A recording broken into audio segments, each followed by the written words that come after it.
जय हिंद दोस्तों, आप सभी का हमारे प्यारे से परिवार क्लाइमैक्स एकेडमी में बहुत बहुत स्वागत है। जैसे कि हम रैंकिंग की सीरीज़ को चला रहे थे, तो उसी सीरीज़ को आगे बढ़ाते हुए हम प्रश्नों को आगे करने का प्रयास करेंगे।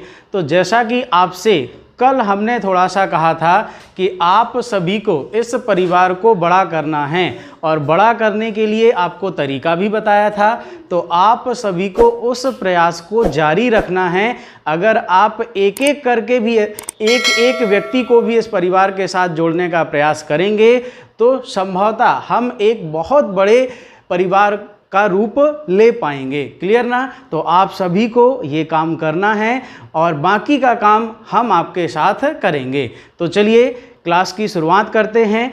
तो पहला प्रश्न आपकी स्क्रीन पर आता हुआ, और आपका प्रश्न क्या कह रहा है? उत्तीर्ण हुए विद्यार्थियों में अजय का ऊपर से स्थान 16वां है और नीचे से 29वां है।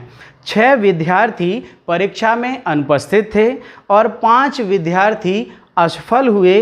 कक्षा में कुल विद्यार्थियों की संख्या ज्ञात कीजिए। तो यहाँ पर आपसे कक्षा में टोटल विद्यार्थियों की संख्या पूछी है, तो आप बताइए कक्षा में टोटल विद्यार्थी तो वही कहलाएंगे जो पास हुए हैं और जो फेल हुए हैं, यानी कुल विद्यार्थी तो क्या होंगे? पास और फेल होने वाले कुल ही कहलाएंगे ना, सारे कंप्लीट। तो देखिए यहाँ पर प्रश्न ने केवल आपको क्या कहा है कि उत्तीर्ण हुए विद्यार्थियों में, यानी जो अजय का स्थान आपको प्रारंभ और अंत से दिया है।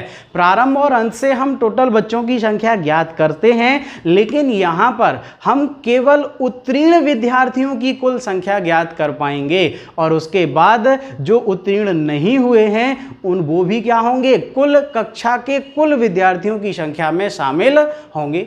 तो देखिए सभी का आंसर आ गया होगा, बहुत अच्छे। तो देखिए उत्तीर्ण विद्यार्थियों की कक्षा में अजय का ऊपर से स्थान 16वां है, तो हमने माना कि ये क्या है? उत्तीर्ण विद्यार्थियों की कक्षा है या पंक्ति है जिसमें अजय, यानी हमने मान लिया ये कौन है? अजय, जो कि क्या है? ऊपर से। तो अजय ऊपर से किस स्थान पर है? 16वें स्थान पर है और नीचे से 29वें स्थान पर है। तो नीचे से क्या है? 29वें स्थान पर है। तो टोटल बराबर क्या हो जाएगा? प्रारंभ प्लस अंत माइनस 1, यानी 1। तो कितना आ जाएगा? 9 6 15 और 2 1 3 1 4, यानी 45 माइनस 1, यानी कितना आएगा? 44। तो कुल आपके विद्यार्थी यहाँ पर कितने? उत्तीर्ण विद्यार्थी, ये क्या कहलाएंगे? आपके उत्तीर्ण विद्यार्थियों की संख्या होगी। क्या होगी? उत्तीर्ण। तो उत्तीर्ण विद्यार्थी कितने मिले? 44। फिर प्रश्न ने आपसे कहा है कि 6 विद्यार्थी परीक्षा में अनुपस्थित थे, जिन्होंने एग्जाम नहीं दिया, यानी अनुपस्थित कितने थे? 6। तो प्लस क्या कर देंगे? 6। इसके बाद प्रश्न कहता है कि 5 विद्यार्थी असफल हुए, यानी 5 विद्यार्थी क्या हुए? फेल हुए। तो इनको भी क्या कर देंगे? टोटल में जोड़ देंगे, योग कर देंगे। तो फिर क्या कहता है? कक्षा में कुल विद्यार्थियों की संख्या बताइए। तो यहाँ पर कितना हुआ? 6 5 11 और 11 और 44 कितना हो जाएगा? 55, यानी राइट आंसर आपका क्या बनेगा? 55 आपका राइट आंसर बनेगा, यानी ऑप्शन नंबर डी आपका क्या होगा? सही उत्तर कहलाएगा। क्लियर ना? चलिए इसी तरीके से बड़े आसान से आपके प्रश्न बनते हैं, तो किसी भी टाइप का कोई भी क्वेश्चन ना छूटने पाए, आपको हम सारे टाइप के क्वेश्चंस कराने वाले हैं। तो यहाँ पर बस आपको ध्यान रखना है, यहाँ कुल पूछा था आपसे, तो कुल निकालने के लिए कुल तो हम प्रारंभ से निकालते हैं, कहाँ से? टोटल वाले फॉर्मूले से, लेकिन यहाँ पर हम उस फॉर्मूले से केवल उत्तीर्ण विद्यार्थियों की कुल संख्या ज्ञात कर पाते। तो उत्तीर्ण प्लस अनुपस्थित और प्लस असफल, तो क्या होंगे? कुल कक्षा के विद्यार्थी होंगे। चलिए तो अगला क्वेश्चन आपकी स्क्रीन पर आता हुआ क्या कह रहा है? एक उत्तीर्ण विद्यार्थियों की कक्षा में नीता ऊपर से 22वीं है, कमल नीता से 5 स्थान नीचे है और नीचे से 34वां स्थान है। कक्षा के सभी विद्यार्थियों को एक परीक्षा देनी है। यदि उत्तीर्ण विद्यार्थियों का असफल विद्यार्थियों से अनुपात 4:1 है, तब कक्षा में कितने विद्यार्थी हैं। तो देखिए प्रश्न बड़ा ही आसान प्रश्न है, बस भाषा थोड़ा सा आपका बड़ी है। तो देखिए उत्तीर्ण विद्यार्थियों की कक्षा में, तो आपने तुरंत ये पंक्ति रिप्रेजेंट की, और जो नीता ऊपर से 22वीं है, तो हमने माना ये कौन है, नीता जो ऊपर से 22वीं है। फिर कहता है कमल नीता से 5 स्थान नीचे है, तो कमल क्या है, नीता से 5 स्थान नीचे, यानी कहाँ पर है, यहाँ पर। तो कमल कौन से नंबर पे आ जाएगा, 27, यानी 27 नंबर पर। फिर क्या कहता है कि और नीचे से 34वां स्थान है, तो कमल का नीचे से कौन सा नंबर दिया है, 34वां नंबर दिया है। तो आपसे पूछा है कि कक्षा के सभी विद्यार्थियों को एक ही परीक्षा देनी है, यदि उत्तीर्ण विद्यार्थियों का असफल विद्यार्थियों से अनुपात कितना है, 4:1। तो देखिए सबसे पहले हम क्या निकाल लें, उत्तीर्ण, क्योंकि ये जो डायग्राम हमने बनाया है किसका बनाया है, उत्तीर्ण विद्यार्थियों का। तो यहाँ पर कुल उत्तीर्ण यानी उत्तीर्ण विद्यार्थी, तो टोटल उत्तीर्ण विद्यार्थी कितने हो जाएंगे, 27 प्लस 34 माइनस 1, यानी 27 और 34 61 माइनस 1 तो कितना 60, यानी उत्तीर्ण विद्यार्थी कितने हुए 60। फिर आपसे कहा है कि उत्तीर्ण और असफल विद्यार्थियों में रेशियो कितना दिया है, 4:1 का, यानी उत्तीर्ण विद्यार्थी रेशियो असफल विद्यार्थी में क्या दिया है, 4:1 का। तो हम मान लेंगे कि उत्तीर्ण क्या होगा 4x और असफल क्या होंगे x। तो 4x बराबर कितना हो जाएगा 60। तो यहाँ पर सीधे सीधे हम निकाल लेंगे कि 4x बराबर 60, तो x बराबर कितना आ जाएगा 15, यानी असफल विद्यार्थी कितने मिले 15। तो आपसे पूछा क्या था, तब कक्षा में कितने विद्यार्थी हैं। तो कक्षा में कितने विद्यार्थी यानी उत्तीर्ण और असफल, तो कुल टोटल की अगर बात की जाए तो यहाँ पर कुल विद्यार्थी टोटल बराबर आपके कितने हो जाएंगे, उत्तीर्ण कितने हुए थे 60 और असफल कितने हुए 15, तो कुल कितने आ जाएंगे 75, यानी आपका राइट आंसर क्या बनेगा, ऑप्शन नंबर सी आपका राइट आंसर बनेगा। क्लियर ना। चलिए इसी तरीके से आपको कोई भी क्वेश्चन कितनी भी बड़ी भाषा का क्यों ना आए, आसानी से आप उसे सॉल्व कर पाएंगे। तो देखिए इसी तरीके से आपको क्या करना है, सारे प्रश्नों को बड़ी आसानी से ख़त्म कर लेना है। तो अब आपको ले चलते हैं अगले क्वेश्चन की ओर।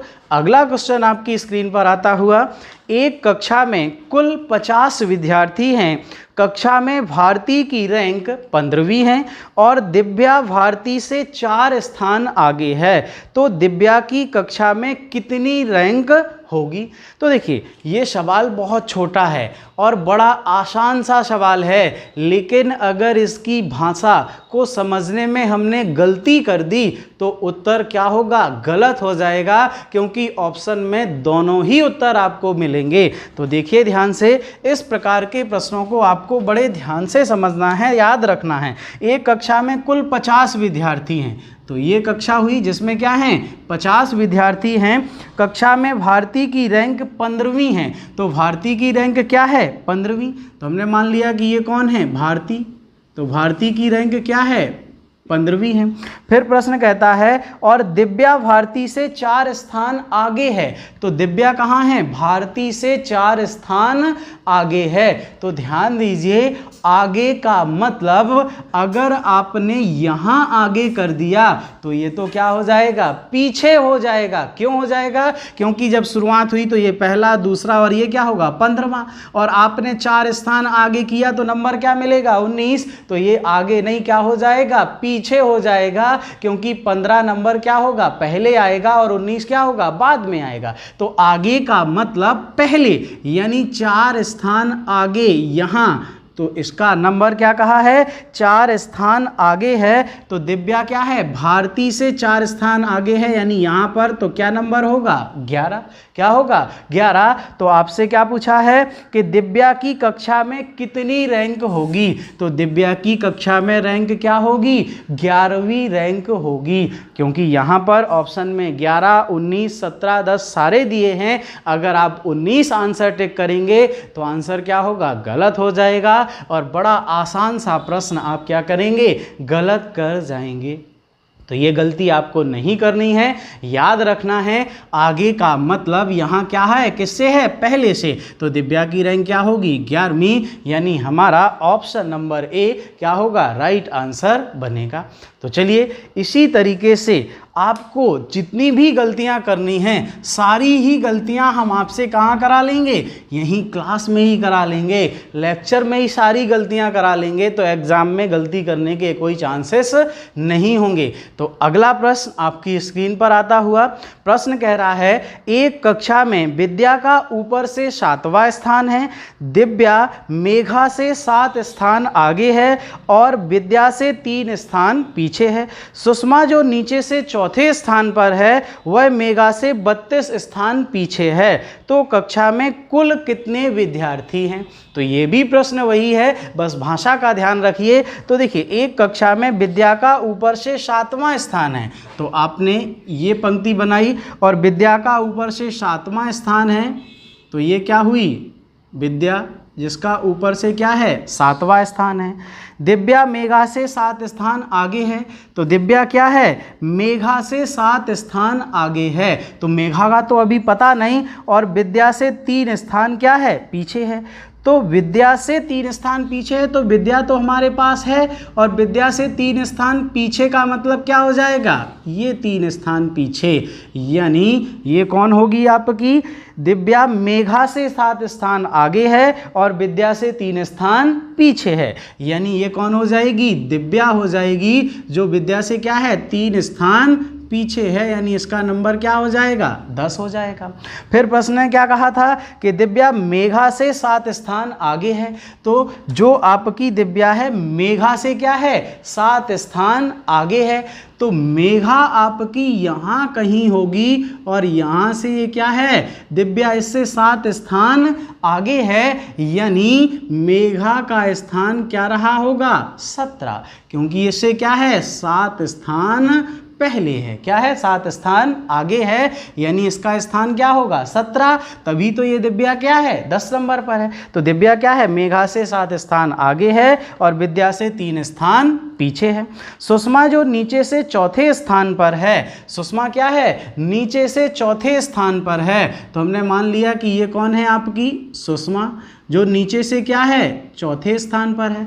तो सुषमा क्या है, नीचे से चौथे स्थान पर है, वह मेघा से 32 स्थान पीछे है। तो मेघा कहाँ है, यहाँ, और मेघा से कितना पीछे है, 32 स्थान पीछे है। तो 32 स्थान पीछे होने का मतलब यहाँ पर 32 इसमें क्या कर देंगे, जोड़ देंगे, क्योंकि 32 स्थान क्या है, पीछे। तो ये क्या हो जाएगा, इसका प्रारंभ से जो स्थान होगा, किसका, आपका सुषमा का, वो क्या होगा, ये 32 स्थान क्या है, पीछे है, यानी कितना, 32। तो 7 2 9 और 3 1 4, यानी किस नंबर पर होगी, 49वें नंबर पर होगी। तो सुषमा अंत से 4 और प्रारंभ से क्या होगी, 49, यानी 49वें नंबर पर होगी। तो आपसे क्या कहा है, तो कक्षा में कुल कितने विद्यार्थी हैं। तो अब बताइए, इस पंक्ति में सुषमा का स्थान हमें प्रारंभ से भी मिल गया और अंत से भी मिल गया, तो टोटल बराबर क्या हो जाएगा आपका, प्रारंभ प्लस अंत माइनस 1। तो 49 प्लस 4 माइनस 1, तो 49 4 53 और माइनस 1 यानी 52, यानी ऑप्शन नंबर ए आपका राइट आंसर बनेगा। बनेगा कि नहीं। तो देखिए इस तरीके के सवालों में आपको जल्दबाजी नहीं करनी है, सवाल को ध्यान से पढ़ना है, क्या कंडीशन दे रखी है उसे फॉलो करना है, आप अपने आप ही सही उत्तर पर पहुंच जाएंगे। क्लियर ना। तो जल्दी जल्दी से स्क्रीनशॉट ले लेंगे इसका। हाँ, इसी तरीके से कोई भी प्रश्न हो आप बड़ी आसानी से बस सवाल को ध्यान से पढ़िए, उसकी भाषा को समझिए और कोई भी गलती आपको नहीं करनी है, ना गलती होगी। अगर आप भाषा को ध्यान से पढ़ेंगे तो कोई भी गलती आपसे नहीं होगी। अब बढ़ते हैं अगले क्वेश्चन की ओर। तो आपकी स्क्रीन पर क्वेश्चन आता हुआ क्या कह रहा है, लड़कों की कतार में रोहित ऊपर से 15वें स्थान पर है, उसके पीछे 3 गुना लड़के हैं जितने उसके आगे हैं उनसे, यानी जितने उसके आगे हैं उनसे क्या है, पीछे उसके क्या हैं, 3 गुना हैं, ये बात कही है। तो रोहित और कतार में नीचे से 7वें लड़के के बीच लड़कों की संख्या ज्ञात कीजिए। तो यहाँ इस प्रश्न में भी भाषा का बड़ा महत्व है। अगर आप भाषा सही से नहीं समझे तो उत्तर क्या होगा, गलत कर जाएंगे। देखिए ध्यान से, लड़कों की कतार में रोहित ऊपर से 15वें स्थान पर है। तो लड़कों की कतार ये हुई जिसमें रोहित क्या है, ऊपर से 15वें स्थान पर है। फिर प्रश्न कहता है उसके पीछे 3 गुना लड़के हैं। तो इसके पीछे क्या हैं, 3 गुना लड़के हैं, किससे, जितने उसके आगे हैं उनसे। तो जितने उसके आगे हैं उनसे, तो इसके आगे कितने हैं, 14, आगे कितने हैं, 14, तो इसके पीछे कितने होंगे, 3 गुना, यानी 14 गुणे 3, तो कितने हो जाएंगे, 14 × 42, कितने हो जाएंगे, 42। तो इसके पीछे कितने लड़के होंगे, 42 लड़के होंगे। फिर प्रश्न कहता है रोहित और कतार में नीचे से 7वें लड़के। तो रोहित और कतार में नीचे से 7वां, हमने मान लिया कि ये कोई लड़का है जो नीचे से क्या है, 7वें स्थान पर है। ये कोई लड़का है जो नीचे से क्या है, 7वें स्थान पर है, के बीच लड़कों की संख्या बताइए।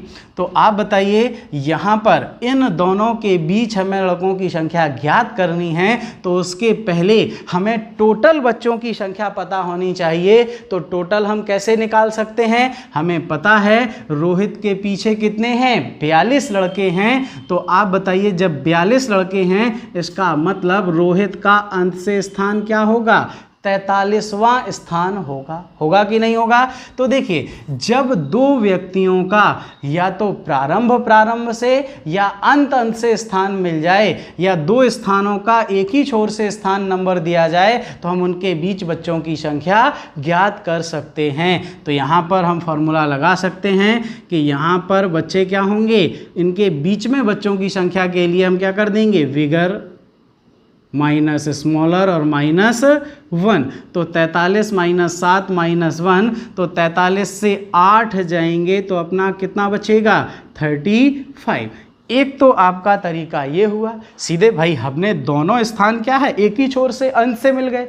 या फिर आप ऐसा भी कर सकते थे कि यहाँ पर जो आपका क्या है रोहित है उसका स्थान हमें दोनों छोरों से पता चल गया, तो हम पहले क्या करेंगे, टोटल निकाल लेंगे। और जब हमारे पास टोटल हो जाएगा तो प्रारंभ से स्थान दिया है, अंत से स्थान दिया है और बीच में बच्चों की संख्या पूछी है, तो फिर हम क्या करेंगे, प्रारंभ और अंत का योग चेक कर लेंगे। लेकिन उससे आसान क्या है, ये है, तो हमें इतना सब करने की ज़रूरत नहीं है। करने के तरीके बहुत होते हैं, लेकिन जो सबसे आसान होता है वही हमें करना होता है। क्लियर? क्योंकि एग्जाम में जितने कम समय में हम क्वेश्चन सॉल्व करेंगे उतनी ही जल्दी हम क्या करेंगे, एग्जाम में आगे आएंगे, क्वालिफाई करेंगे। क्लियर ना? तो देखिए यहाँ पर हम तरीका वो भी था, लेकिन वहाँ क्या होगा, इससे कहीं ज़्यादा दुगना हम टाइम ले जाएंगे। यहाँ क्या है, सीधे सीधे हमारा उत्तर आएगा। क्लियर ना? समझ पाए बात को? चलिए, तो इसी तरीके से आपको क्या करना है, इन सब चीज़ों का ध्यान रखना है कि कहाँ हमें किस पॉइंट का यूज करना है, कब किस रूप में किसे यूज करना है। क्लियर ना? इसीलिए हमने आपसे कहा है कि सारी चीज़ों को, सारे बेसिक तरीके जब आपके क्लियर होंगे तो आपके माइंड पे घूमेंगे। आपको जैसे ही डायग्राम बना दिखेगा आप तुरंत उसका आंसर समझ जाएंगे। क्लियर ना? तो यहाँ पर अब बढ़ते हैं अगले क्वेश्चन की ओर। तो अगला क्वेश्चन आपका क्या कह रहा है, अगला क्वेश्चन आपकी स्क्रीन पर, एक कक्षा में शमिता ऊपर से 6वें स्थान पर है और हर्षा नीचे से 18वें स्थान पर है, मंगेश शमिता से 14 स्थान नीचे है और हर्षा से 15 स्थान ऊपर है। तो कक्षा में कुल कितने विद्यार्थी हैं? तो देखिए प्रश्न ने यहाँ पर क्या कहा कि कक्षा में शमिता ऊपर से 6वें स्थान पर है, तो आपने ये डायग्राम बनाया, शमिता ऊपर से 6वें स्थान पर है, तो ये शमिता जो ऊपर से क्या है 6वें स्थान पर है, और हर्षा नीचे से 18वें स्थान पर है, तो ये हर्षा जो नीचे से 18वें स्थान पर है।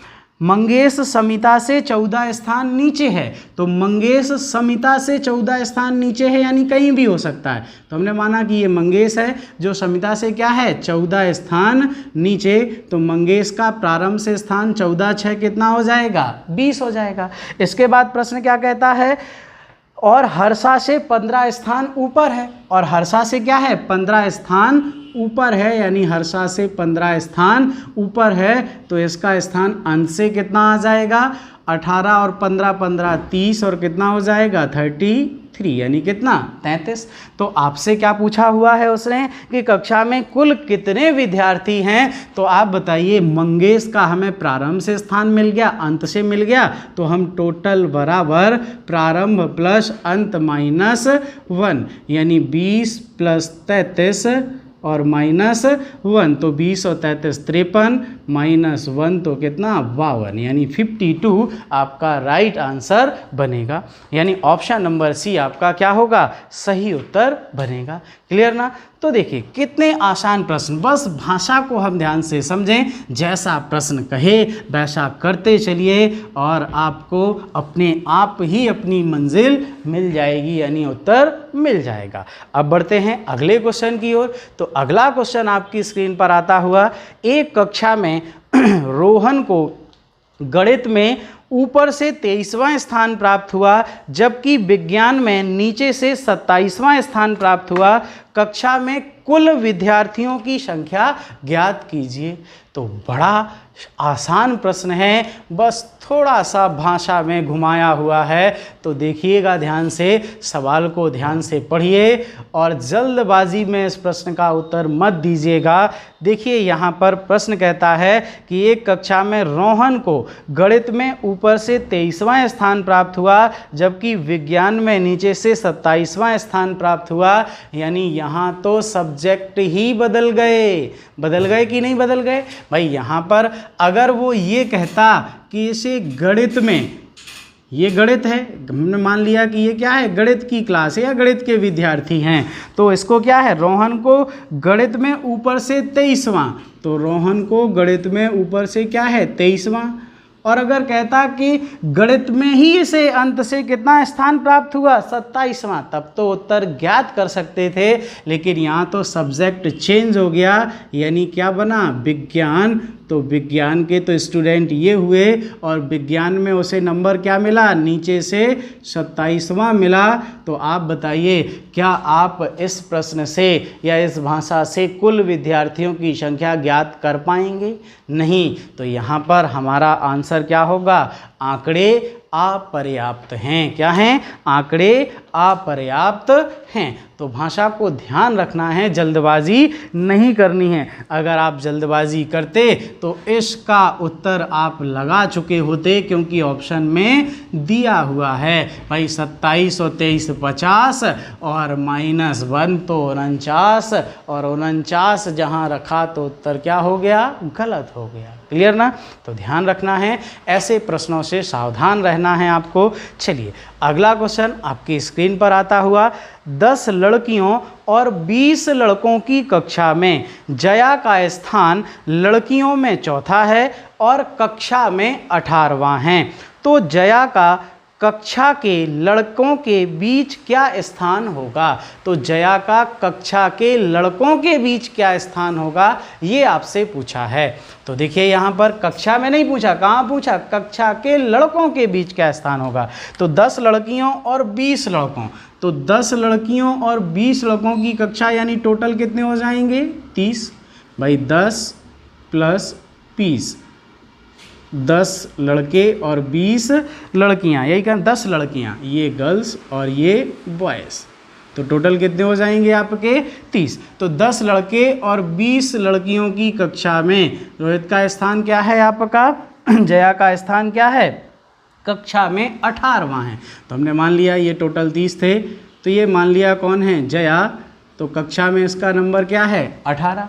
फिर प्रश्न कहता है कि लड़कियों में चौथा और कक्षा में 18वां, यानी लड़कियों में चौथा नंबर होने का मतलब है कि इससे पहले गर्ल्स कितनी होंगी, 3 होंगी, क्योंकि इसका नंबर क्या होगा, तभी तो इसका चौथा होगा। इससे पहले लड़कियां कितनी होंगी, 3। तो आप बताइए जब इसका नंबर 18वां है, यानी इससे पहले कुल कितने विद्यार्थी होंगे। अगर टोटल विद्यार्थियों की बात करें तो कितने होंगे, 17, जिसमें से लड़कियां कितनी हैं, 3। तो आपके लड़के कितने हो जाएंगे, फिर बॉयज़ कितने हो जाएंगे, 14। कितने हो जाएंगे, 14। तो आपसे कहा क्या है प्रश्न में कि जया का कक्षा के लड़कों के बीच स्थान क्या होगा, तो लड़कों के बीच स्थान कहा है, तो लड़कियों में इसकी रैंक क्या थी, चौथी, और लड़कों के बीच रैंक कहें तो इससे पहले कितने लड़के हैं, 14, यानी इसकी रैंक क्या हो जाएगी, 15वीं हो जाएगी। क्या हो जाएगी, 15वीं। किसके बीच, लड़कों के बीच पूछी है, तो आपका राइट आंसर क्या होगा, 15, यानी ऑप्शन नंबर बी आपका राइट आंसर बनेगा। क्लियर ना। तो सवाल पूछ क्या रहा है ये बात महत्व रखती है, तो आपको इसीलिए सवाल को बड़े ध्यान से पढ़ना है, तभी आप समझ पाएंगे कि हमसे पूछा क्या गया है। क्लियर ना। चलिए तो अब बढ़ते हैं अगले क्वेश्चन की ओर। अगला क्वेश्चन आपका क्या कह रहा है, 3 व्यक्ति P, Q और R एक पंक्ति में खड़े हैं। P और Q के बीच 5 व्यक्ति हैं और 8 अन्य व्यक्ति Q और R के बीच में हैं। यदि R से पहले 3 व्यक्ति हैं और P के पीछे 21 व्यक्ति हैं, तो पंक्ति में कम से कम कितने व्यक्ति हो सकते हैं। तो जब भी कम से कम वाला सवाल आए तो भैया भाषा को बड़े ध्यान से पढ़ना कि क्या कहीं भाषा कुछ बदल तो नहीं रही है। तो सवाल को ध्यान से पढ़िए और प्रश्न को सॉल्व करने का प्रयास करिए। देखिएगा, 3 व्यक्ति P, Q और R एक पंक्ति में खड़े हैं। तो हमने मान लिया P, Q और R। तो P और Q के बीच 5 व्यक्ति हैं। तो देखिए ये P, ये Q और ये R। तो P, Q और R। तो P, Q और R। अब प्रश्न कहता है P और Q के बीच 5 व्यक्ति हैं। P और Q के बीच कितने हैं, 5 व्यक्ति हैं और 8 अन्य व्यक्ति Q और R के बीच हैं। 8 अन्य व्यक्ति यानी ये दोनों शामिल नहीं होंगे, तो 8 अन्य व्यक्ति क्या हैं, इनके बीच हैं। तो P और Q के बीच 5 व्यक्ति हैं। तो P और Q के बीच 5 व्यक्ति हैं और 8 अन्य व्यक्ति Q और R के बीच हैं।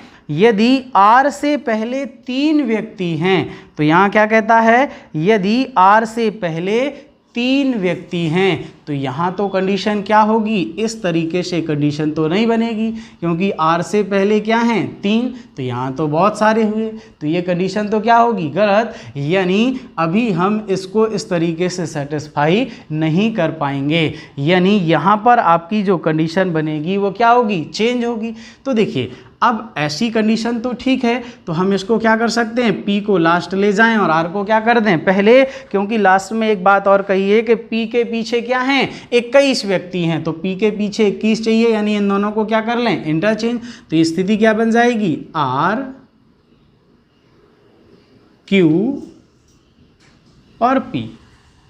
तो देखिए यहाँ पर अब प्रश्न आपसे क्या कह रहा है, तो अब देखिएगा ध्यान से कि P और Q के बीच 5 व्यक्ति हैं। तो P और Q के बीच 5 व्यक्ति हैं। R और Q के बीच 8 व्यक्ति हैं। तो R और Q के बीच 8 व्यक्ति हैं।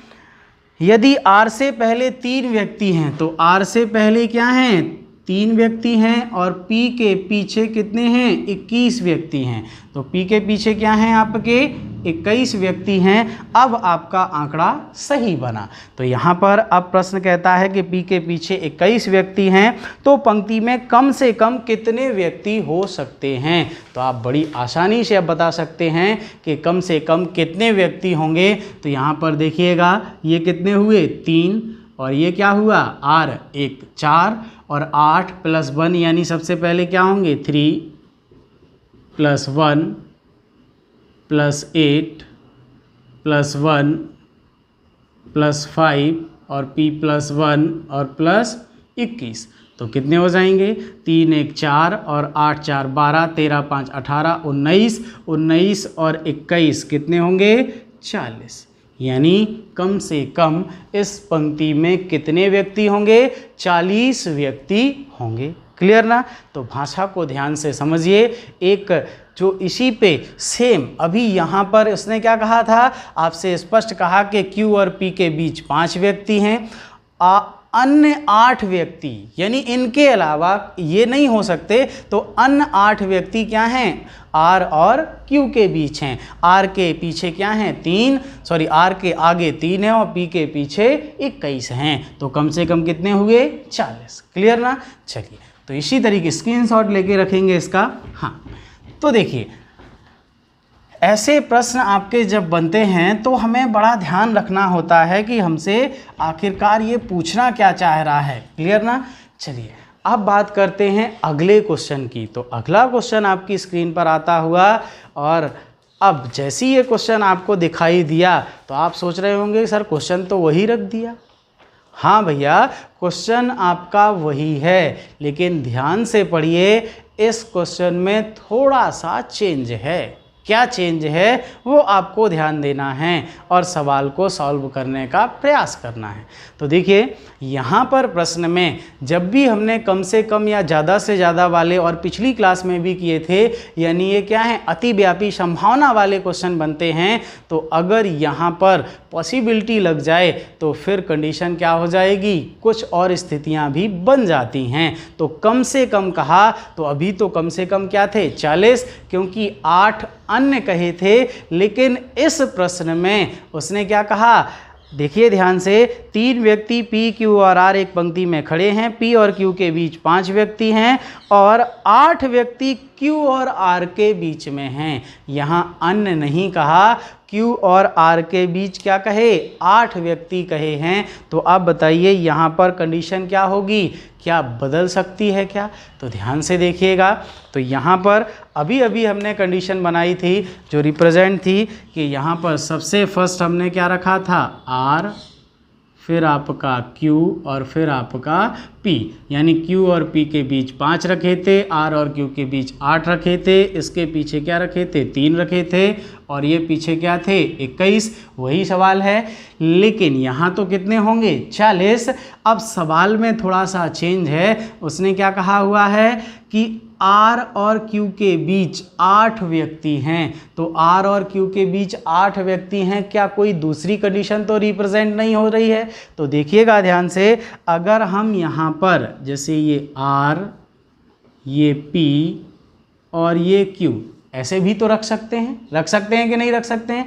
तो देखिएगा ध्यान से, यहाँ पर प्रश्न क्या कहता है कि अब देखिए, अब आप कहें सर पिछले सवाल में ऐसी कंडीशन नहीं बन सकती थी, तो वहाँ पर 8 अन्य व्यक्ति कहा था, यानी ये व्यक्ति शामिल नहीं होते, क्योंकि R और Q के बीच ये क्या है P शामिल हो रहा है। लेकिन यहाँ पर तो बन सकती है, क्योंकि इसने 8 व्यक्ति कहा है, अन्य नहीं कहा। तो केवल अन्य ना होने से यहाँ पर कंडीशन क्या हो जाएगी, बदल जाएगी, क्योंकि कम से कम कहा है इसीलिए। तो कम से कम में ये भी कंडीशन बन सकती है, ये भी P और Q के बीच व्यक्ति हैं, R और Q के बीच यहाँ भी हो सकते हैं। तो प्रश्न ने क्या कहा कि P और Q के बीच कितने व्यक्ति हैं 5, R और Q के बीच कितने हैं 8।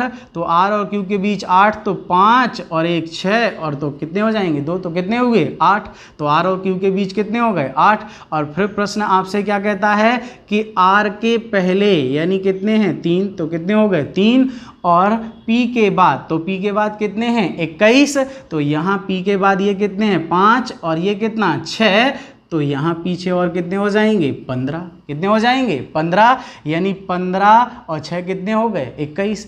तो अब अगर बात करें तो ये कंडीशन यहाँ क्या होगी गलत और ये क्या होगी सेटिस्फाई, क्योंकि इसने कम से कम कहा है और 8 व्यक्ति कहे हैं, वो कोई भी हो सकते हैं, ये भी हो सकते हैं। तो अगर इनको इस तरीके की कंडीशन में रख दें तो बिल्कुल आपका उत्तर क्या होगा चेंज हो जाएगा। तो इस तरीके के सवालों को ध्यान रखना है, यहाँ पर डबल स्टार लगा के रख लें इस तरीके के प्रश्न में। हमने पहले भी आपको क्लास में कुछ क्वेश्चन ऐसे कराए थे जहाँ ज़्यादा से ज़्यादा और कम से कम व्यक्तियों की संख्या पूछी गई थी। तो ये बहुत ही मोस्टली आपका क्वेश्चन है, डबल स्टार के साथ आप इसे रखें और ध्यान रखिएगा अगर ऐसा कोई प्रश्न एग्जाम में आता है तो आप बड़े ही ध्यान से उसे समझेंगे और फिर उसे सॉल्व करेंगे। तो यहाँ पर कम से कम व्यक्ति अगर बात करें तो कितने हो जाएंगे 3 + 1 + 2 + 1 + 5 + 1 और +15, तो कितने हो जाएंगे 3 1 4 2 6 7 5 12 1 13 और 13 और 15 कितना होगा 28, यानी कम से कम कितने व्यक्ति होंगे 28 व्यक्ति संभव हो सकते हैं। तो यहाँ पर इस प्रश्न का उत्तर आपका क्या होगा ऑप्शन नंबर डी आपका राइट आंसर बनेगा। बनेगा कि नहीं बनेगा। तो इस तरीके के प्रश्नों को आपको ध्यान रखना है, स्क्रीनशॉट लेके रखिए इसका और याद रखिए अपने नोट्स में कॉपी करते समय डबल स्टार ज़रूर लगाइए और ध्यान रखिए। तो रैंकिंग में बहुत अच्छे अच्छे प्रश्न हम करने वाले हैं और अभी तक किए भी हैं और जो भाग शेष बचा है वहाँ भी बहुत बेहतरीन क्वेश्चन हम करने वाले हैं। तो देखिए यहाँ पर हमने आज ये क्वेश्चन कंप्लीट किए, तो आज की क्लास को हम यहीं तक रखते हैं, फिर इसके आगे मिलते हैं कल की क्लास में।